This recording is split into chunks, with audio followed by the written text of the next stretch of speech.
temos aqui connosco já Rui Pedro Tendinha, crítico de cinema, responsável também pelo Cine Tendinha, ele que também tem andado em maratonas constantes.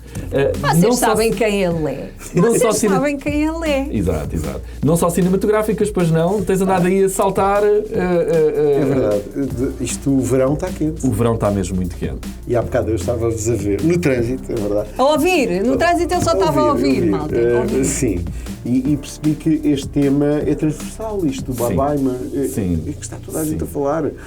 Alguém me estava a dizer no domingo, antes de saírem os resultados, epá, quem ganhou? O filme está a funcionar. E eu percebi logo que os filmes iam funcionar, porque perguntei como é que foram as pré-vendas. Foram as melhores pré-vendas de sempre. Sempre.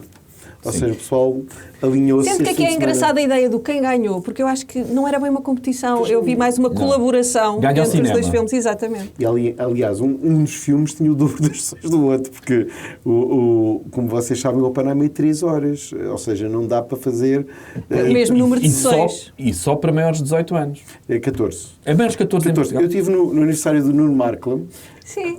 Com quem ele fez uma sessão dupla. Ele fez uma sessão dupla e estavam lá crianças e ele disse logo, ui, aos miúdos de 11 anos, vocês vão ter uma experiência. E de facto não é um filme para crianças, mas também não é um filme com material transgressivo para uma criança. Pode ser muito difícil. Sim. Difícil, mas também há nudez, não é? A nudez mas nada que não seja, se calhar, no Instagram hoje em dia. E a nudez é protegida. É muito protegida. É? Não vi. Aliás, havia algumas notas de que havia cenas de nudez longas. Não. Eu não achei longo. Não, se calhar houve corte, se calhar, ali. Eventualmente. Notou alguma? Repararam a desilusão na voz de Pedro Paiva? Não notei. Eu queria ver mais Florence Pugh. Mais Florence Pugh. Sim, eu própria não me importo. Todas as cenas com Florence Pugh adoro. Eu adoro. E Cillian Murphy não é a tua praia? A esse nível, não. Ok. Não. Mas olha, Rui, Oppenheimer, o que é que tu achaste do filme? Quais são as tuas impressões do filme? Eu sou bastante favorável ao Oppenheimer. Devo dizer que Christopher Nolan é daqueles cineastas que acho que não consegue fazer nada mal. É daqueles que, mesmo os filmes... Eu estive agora a investigar um bocadinho a carreira dele e ele não tem assim filmes fracos. Não. É impressionante. Mesmo projetos que se calhar, como o Insomnia, que era um remake que ele não escreveu, que ninguém herdou o projeto, é ótimo. É um filme melhor que o original. Melhor o que é raro nos remakes, mas ele dá sempre um cunho estético, storytelling. É alguém que tem uma visão que eu acho que muitos dizem que é afetado, que cá em Portugal, por exemplo, há críticos que se estão a deitar abaixo do Oppenheimer. Eu não sou desses. Eu não sou desses. E acho que o Oppenheimer tem também uma coisa que pode ser muito útil, é o contexto. Numa altura em que estamos habituados a ver filmes de efeitos visuais, de super-heróis, aparecer um blockbuster com neurónios é coisa rara e muito bem-vinda. Não achas isso refrescante? Nós, de repente, e acho que ele está a aprender uma lição com este fim de semana, não? Eu acho que sim. Quem? Acho que sim. Hollywood. Os estúdios. Esperemos que sim. Nós dizíamos há pouco, mas esperemos que os estúdios, os executivos, percebam. A grande lição aqui é vale a pena arriscar. É a fadiga do super-herói. E as pessoas estavam mesmo a ver qualquer coisa diferente. Um filme de bonecas que também, à partida, quando se deu a luz verde da Warner a este projeto da Barbie, pensou-se que má ideia. Pá, isto vai ser mas depois viste quem é a realizadora. E depois viste as primeiras imagens, as pessoas... É o momento, WTF, o que é isto? e de repente era o filme que as pessoas queriam ver. Exato. O sucesso do Barbie não me surpreende a partir do momento em que vi as primeiras imagens e toda a perplexidade perante o projeto. Quanto mais insano, mais as pessoas ficaram com vontade. E também ele um filme que visualmente se apoia muito mais em efeitos práticos do que em efeitos digitais. O CGI nestes dois filmes basicamente não entrou. No Oppenheimer há uma explosão, é verdade, é muito bem feita. Mas que foi... quase old school. Exato, recriada mais... Com fogo. Exatamente. Olha, achas que este Oppenheimer é o melhor filme do Chris Nolan? Não, também não acho isso. Okay. Eu sou fã de coisas como acho os Batmans muito bons. Acho que são anti-super-heróis filmes dentro do canon do filme super-herói, e acho que o que o Chris Nolan tem feito grandes filmes. Eu acho que se calhar a obra-prima dele é o Intersection, sendo que... E o Inception. O Inception. Fizeste o Intersection, não sei se fiz aqui um Barbenheimer o Interstellar e o Inception. O Interstellar. O Inception é aquele filme que tu apanhas a dar na televisão e ficas a ver outra vez. Ficas que aquilo é um puzzle. Sim. Epá, e acho que aí apanhamos ali o grande momento do Nolan. Mas o Nolan é um cineasta que tem sempre coisas interessantes para filmar e dizer. E fala-se que ele pode vir a ser o próximo realizador do 007. Eu salivo. Eu salivo e ia adorar-se depois do Sam Mendes. Estás a babar. E tu a fazer tudo que se pode fazer. Babo-me, esfrega as mãos, que era um 017 incrível. Sim, mas eu tenho dúvidas que isso vá acontecer. Por causa do salário dele. E não é só isso, tem a ver também com a própria... ele quando quer muito, não sei se ele quer muito, mas ele quando quer muito, ele não se importa. Há uma coisa que o Chris Nolan reserva para si, que é muito o seu espaço. E ele não gosta, ou não se dá com interferências. Claro. Aliás, isso é um dos problemas que o levou a fazer este filme fora da Warner. Mas esse é um problema, porque tu tens a obra que tens, provavelmente por isso. Eu acho que o 007... A Bárbara. E a Bárbara, assim, por muito boa vontade que ela e muito desejo que ela tenha de ter o Chris Nolan ali, eu acho que a visão de um James ia Bond chocar muito. Do Chris Nolan provavelmente... O Chris Nolan vai até ao casting, tem que ser tudo como ele quer. Sim. Olha, mas deixa-me perguntar-te uma coisa. Eu já estive com o Nolan e ele vai aos pormenores, ele é como o Kubrick, sabias, Luísa? Em que aspecto? Aspecto tudo, do género, como é que o projecionista sabe como é que vai fazer. Eu fui fazer umas entrevistas para a imprensa, não foi para a televisão, para a imprensa escrita, e foi ele que fez o design da sala, porque costumávamos buscar numa mesa redonda. Não, ele depois disseram, Mr. Nolan... Também temos um control freakzinho, não é? É, um bocadinho. Mas foi interessante, foi assim uns puffs, e nós estávamos muito por cima dele, eram 4 jornalistas. Mas que ótima maneira de te manter a ti desconfortável e dar conforto a ele. Sim, e lembro-me que havia uma coisa que era, havia as bebidas, íamos pescar, e parecia que estávamos num bar com o Nolan. E o ambiente era tão descontraído que foi ótimo. Isso é fixe. De repente começámos a falar de outras coisas. Mas atenção, isto nota-se até na forma como ele escolhe filmar os seus filmes, que é uma unidade, e ele está na câmara e não... Ele ia-nos buscar os jornalistas à porta, apertava. Era assim, uma coisa programada e como ele queria. Bem, ele também já que tem que levar com não sei quantos jornalistas num curto espaço de tempo, tem que seja Oppenheimer é filme de Oscar? Eu acho que vai ser alavancado para os Oscars. O Cillian Murphy e o Robert Downey Jr., atenção, nomeações. É um filme que pede também um trabalho de atores. Não sei se as atrizes conseguem se... Tu já viste o filme, se destacam tanto. Não. Tenho algumas dúvidas. Isso é uma linha, há uma linha, não é? Na obra de Nolan que... É muito masculina, não é? É mais masculina, sem dúvida. Eu acho que a Emily Blunt... está bem, ela não consegue também estar mal no filme. A Emily Blunt está excelente. Sendo que acaba por ser a protagonista da fase final do filme, numa boa parte, mas não é de facto um filme de Oscars para as senhoras, não. E nós ainda estamos longe da Oscar season e este ano com a greve isto vai dar uma confusão incrível. Atenção. Já vamos falar disso, queremos até muito porque falar contigo sobre isso. O próprio calendário pode... Eu vou ao Festival de Veneza, já perdi o Challenger. Os Emmys já estão a ser... Adeus, já não vou estar com a Zendaya. Já percebeste? Por causa do... Sim. Mas a forma como o Nolan conta esta história do Oppenheimer e a maneira como ele arquiteta toda a estrutura do filme, tu basicamente contam-se pelos dedos de uma mão as vezes que o Cillian Murphy não está em cena. Pois. Porque aquilo é muito Cillian Murphy do início ao fim. O Robert Downey Jr. não se cansa de o louvar nas entrevistas, nomeadamente acerca desse aspecto. O Robert Downey Jr. é uma grande... É uma afirmação... E ele estava a precisar disto. Ele estava a precisar muito depois do que lhe aconteceu, aquele filme dos bichos, não lhe correu bem. Estava preso ou era... Era o Dr. Dolittle. O Dr. Dolittle não correu bem. Sim. Mas isto leva o Robert Downey Jr. para um patamar onde ele se calhar já tem que estar... Eu acho que ele regressa a um patamar onde já esteve e que perdeu, nomeadamente com o Chaplin. Sim. Sabes que ele depois do Chaplin ficou alcoólico. E a carreira dele... Ele provavelmente já era. Não sei. Spoiler alert, ele provavelmente já tinha os seus problemas. Nós estamos num fim de semana e convém dizer isso, que o próprio Johnny Depp teve um episódio Sim, encontrado inconsciente. Checa, não é? Sim, deixou-se dormir, não foi Deixou-se dormir e pronto, e percebeu-se que ele está de novo com o problema de álcool, no meio de uma digressão, não é? Exatamente. Do filme? Não, da banda, não é? E por acaso não há concertos em Portugal, mas eu acredito que esta brincadeira da banda agora vai levar um coisa. Mas voltando ao caso Downey Jr., é alguém que soube reinventar depois de um problema de intoxicações, de reabilitações. Teve no fundo. Não, ele ter sobrevivido. Foi Ally McBeal que o salvou, diga-se. Sim, porque ele mostrou disciplina na série e Hollywood disse: ok, vamos lhe dar. E a esposa, a produtora, que foi incumbida de mantém-o na linha, foi pelo Gothica? Sim. E o Val Kilmer depois dá-lhe a mão no Kiss Kiss Bang Bang. Sim, que é um filme que eu interessei. Que é o filme que puxa outra vez o Robert Downey Jr. Hilariante. É um grande filme. E sabes que ele depois também fez concertos que ele é meio crooner, não é? Tocou piano e cantava e tocava piano. Isso também o ajudou. Mas ele depois conseguiu uma disciplina. E isso da mulher, da companheira de o ter ajudado é interessante, porque o Matt Damon também vive muito como uma brasileira, neste caso, que também é uma espécie de business partner, e isto é muito importante dizer Tu teres uma base emocional forte e estável, especialmente se tu és dado a instabilidade e historicamente... Se calhar como o Johnny Depp está.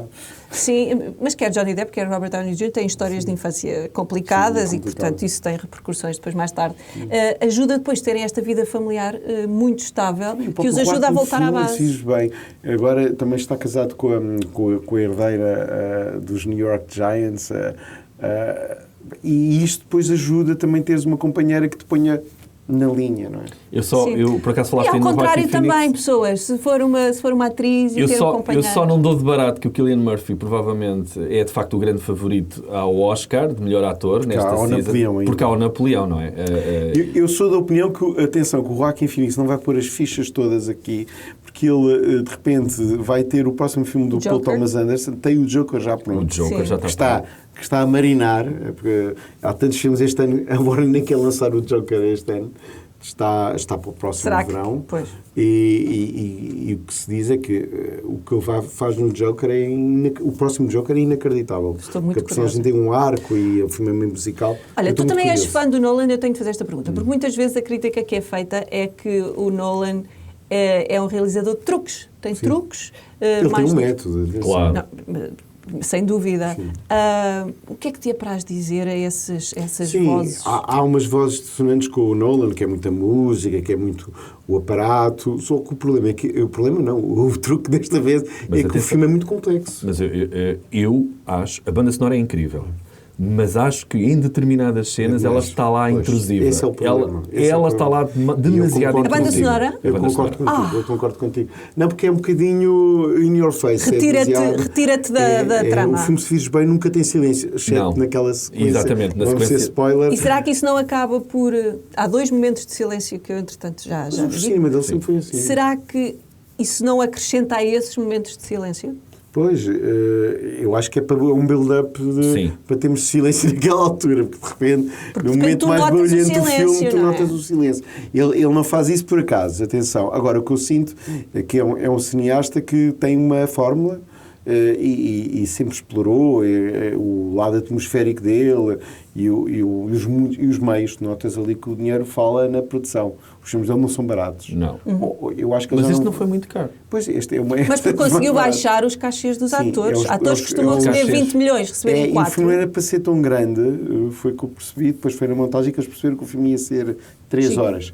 E eu não sei se não um dos problemas do filme, eu não sei se não tirava ali 20 minutos. Ali a meio. Sim, ok. Porque depois há ali histórias... há ali histórias... Ok, vocês vão começar a revelar demasiado. Foge da narrativa principal para também comprar um bocadinho de personagem, não é? Não, eu não vi e, portanto, imagino... Atenção, havia muita gente que comprou em pré-venda e nós não temos salas de cinema suficiente, infelizmente, hoje em dia, para toda a gente já ter visto. IMAX, claro. IMAX, sim. Quero, porque, aliás, o filme foi criado com isso em mente. Tens 3 semanas para ver. Se bem que eu ouvi umas conversas com o Tom Cruise, se não resultasse o Oppenheimer, ia tentar pôr a Missão Impossível outra vez no IMAX. Ele quer não vai ter sorte. Não vai ter sorte nenhuma, mas ele já teve um ótimo, já teve imenso sucesso com este Missão Impossível 7. Ele queria mais. Deixa-me só dizer uma coisa. O Oppenheimer é novamente um filme, o Nolan volta a pegar numa adaptação a uma história, a um livro, não é? E desta vez é ele que escreve tudo. Bem, é uma adaptação. De um livro. Sim. Mas é história. Sim. É um filme que é para mim o mais eminentemente político de sempre do Sim, que ele Nolan. costuma fugir a isso. Sim, e ele quis fazer também nesta altura, porquê? Porque estamos aí com conflito, não é? Sim, se fala mas é político, mas ele não se situa, porque a personagem começa de uma forma... Eu tenho dúvidas se é.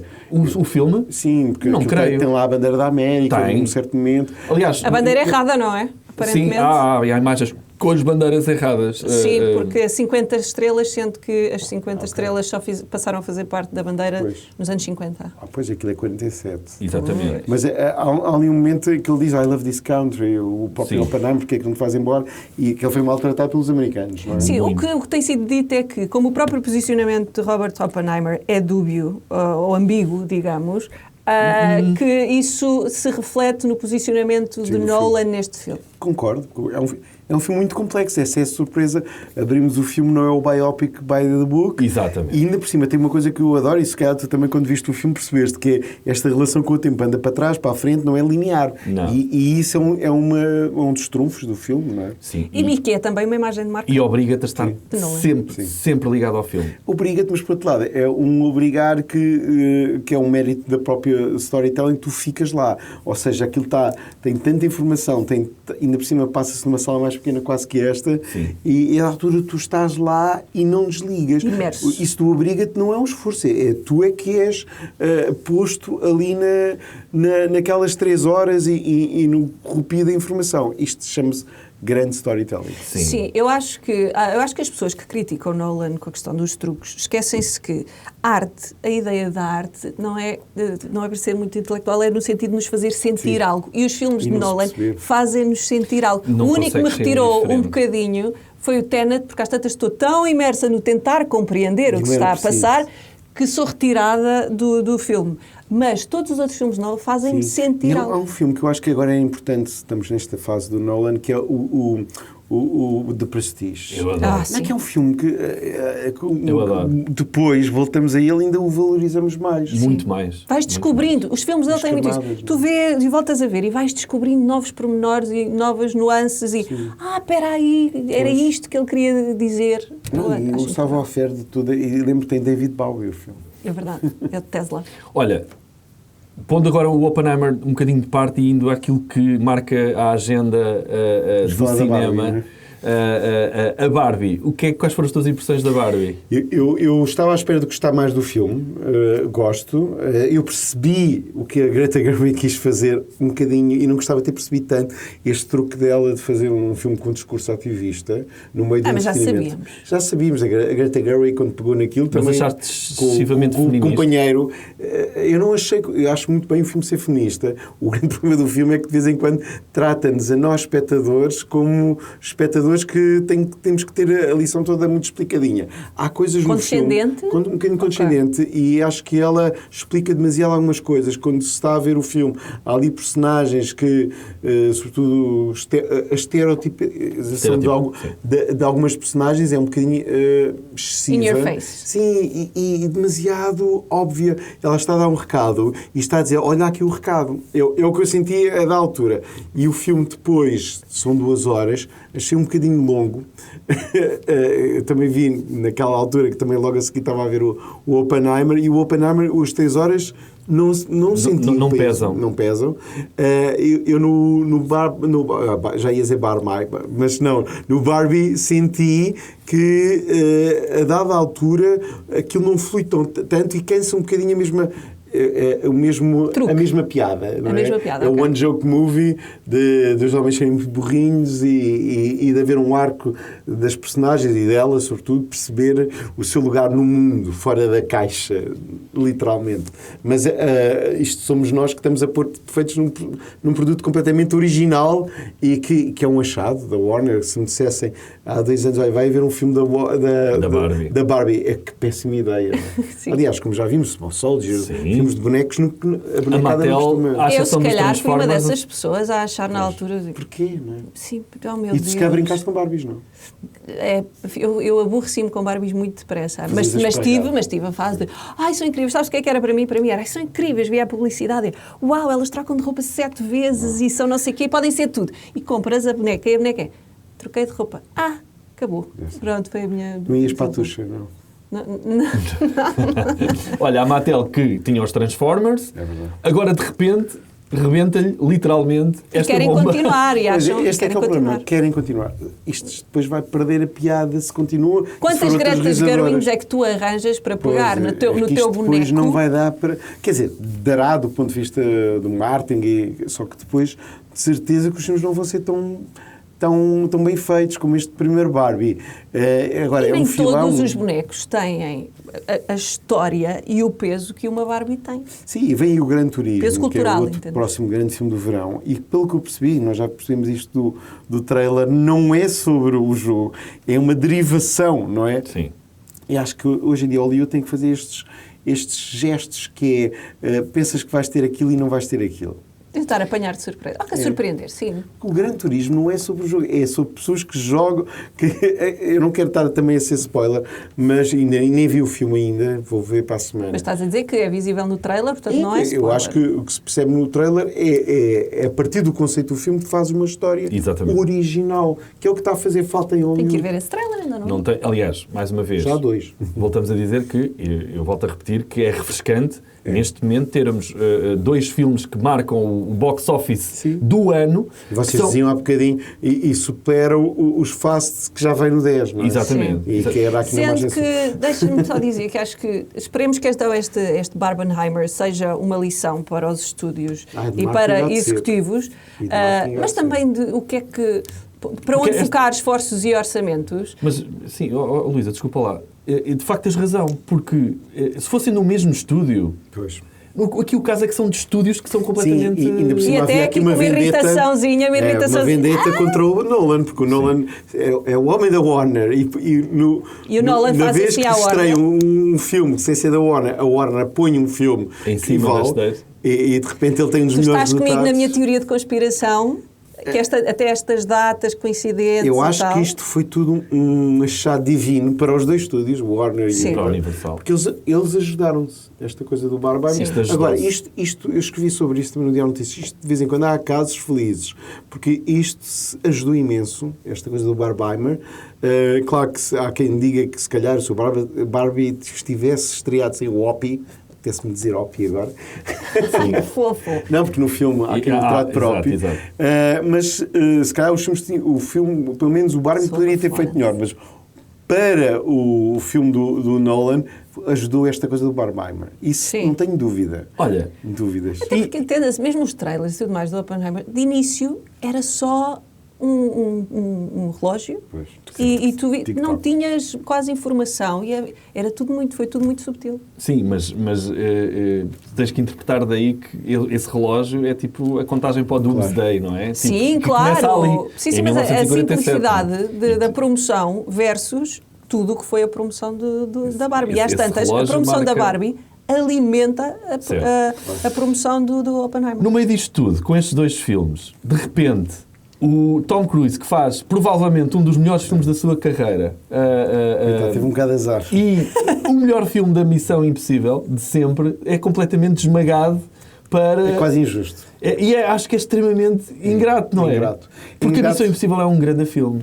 Eu acho que estamos na presença estamos na presença de uma temporada de blockbusters que é raro. Nós queixamos sempre, os filmes de verão estão todos formatados, todos iguais.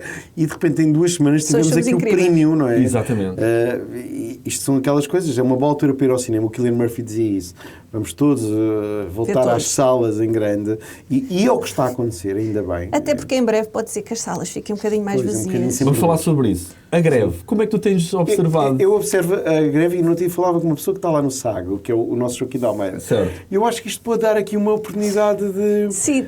Não é? Deixa-me só dizer que eu acho que não só este sucesso destes 2 filmes podem estar aqui a criar uma mudança no negócio de Hollywood, mas o resultado desta greve, e até para estes grandes atores, esta paragem pode obrigar a uma reinvenção do que é o negócio de Hollywood. E acho que o potencial é imenso. Sim, o Mark Ruffalo dizia um bocadinho, acordem, não estejam presos já à máquina e comecem a fazer filmes de indies. Ele está a dizer isso um bocado para os colegas privilegiados, que são uma imensa minoria. Mas que se têm juntado nesta luta. Sim, vemos grandes nomes sendo que o que está em juntados. causa não mexe com o que é o cachê destas grandes não, estrelas. Esses são até os que menos podem lucrar com estes novos direitos. Mas está a haver uma união. Está a haver uma união e eu creio que o que vai acontecer se a greve demorar, e há pessoas que já estão a dizer que, sobretudo, plataformas como a Netflix e a Disney não têm assim tanto produto em caixa, isto vai acontecer uma coisa que pode ser interessante para países como Portugal, que é... A RTP fez agora com a SPI.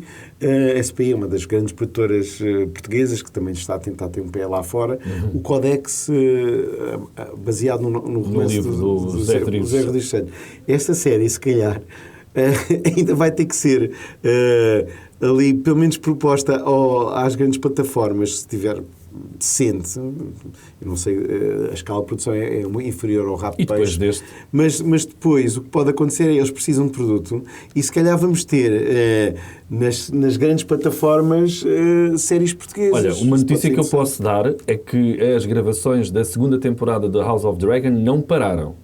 Ou seja, são atores ingleses. Exatamente. Pois é isso. Portanto, isto vai ajudar muito a Europa. E tu falavas dizias no outro dia que isto também é uma oportunidade para começarmos a olhar até para... Exatamente. Eu acho que sim. As produções europeias. E mesmo nos festivais, por exemplo, eu vou cobrir o Festival de Veneza, perdi o Challengers, já foi retirado, porque eles querem celebrar com o elenco, e a Zendaya e o Josh O'Connor não poderiam estar. Portanto, vi esse trailer, fiquei um bocadinho... Parece uma história verdadeira, mas não é. Sim, mas é impactante. É impactante. E na altura que o ténis também está a ficar outra vez mediático, certo. Era um filme que eu estava com muita expectativa, vamos ter que esperar para o ano. Mas para dizer que, de repente, Veneza vai ter, se calhar, menos Hollywood e vai ter mais Europa. Isto é uma oportunidade para o audiovisual europeu. Quando eu digo europeu, pode ser asiático ou de outras paragens, mas este estancar de Hollywood, ou pelo menos pausa, pode ser muito útil e valioso para produtos como o Rabo de Peixe, por exemplo, que o Rabo de Peixe, se calhar, há de haver uma altura que vai estar outra vez com o algoritmo em força, face à ausência de produto americano, isto pode ser bom para todos. Então tu estás a prever que isto se prolongue no tempo? Infelizmente. Vai. Fazemos uma curta pausa e voltamos aqui, ou vamos aproveitar que temos aqui... Vamos aproveitar que temos aqui o Rui ainda, e há ainda um tema que eu gostava de falar com o Rui, que é um filme que ele já foi ver também em televisão e que vai estrear na próxima semana, que é O Pôr do Sol. Mas ainda antes, Rui, só... Para fechar esta questão da greve, uma das questões que está aqui patente nesta luta é a questão da inteligência artificial. O que os atores podem ou não perder com a existência de uma inteligência artificial usada de forma abusiva sobre a imagem e a voz dos atores.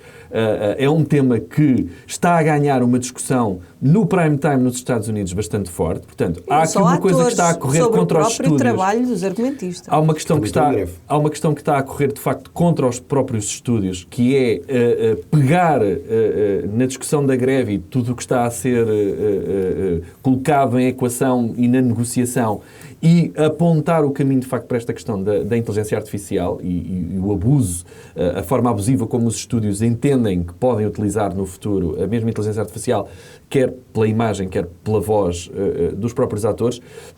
Tu, neste momento, tens 2 filmes onde a inteligência artificial basicamente foi zero. Oppenheimer e a Barbie. Tu achas que é relevante o papel da inteligência artificial no cinema, no futuro, no grande cinema? Sim, mas tens um blockbuster que não funciona muito bem, que é o Indiana Jones, em termos de bilheteira, que tinha um problema de de-aging. Exatamente. E o de-aging, como sabes, é um mecanismo da inteligência artificial, por muito que eles digam que os atores estão lá a representar, mas depois, à altura, quando vimos o Harrison Ford jovem, é o trabalho de inteligência artificial no rosto dele. E não foi usada na voz, o que para mim me fez alguma confusão. E no corpo também, acho que não claro, não. Aquelas cenas em cima do comboio pareceram um boneco. Mas para dizer que a inteligência artificial, e segundo o James Cameron também diz, além de estar ainda muito atrasada, nunca vai dar o que o público quer nesta altura. Não é verdade. Mas é o que ele diz, não é? E nós temos que respeitar uma pessoa como o James Cameron. Não, que foi inovador numa série de técnicas digitais. Sim, e há coisas muito importantes que a inteligência artificial tem feito. E atenção, pré-produção e pós-produção, estou falando de parte muito técnica, mas na pós-produção poupa-se tempo com a inteligência artificial já. Enquanto estamos a falar, se calhar 5 pessoas estavam a ultimar na produção dos trailers e já não há os trailers, na produção dos trailers e na pré-produção também, porque simplifica muita coisa, mas depois na parte criativa eu acho que ainda não está a ser game changer, e ainda bem, porque o fator humano é muito importante.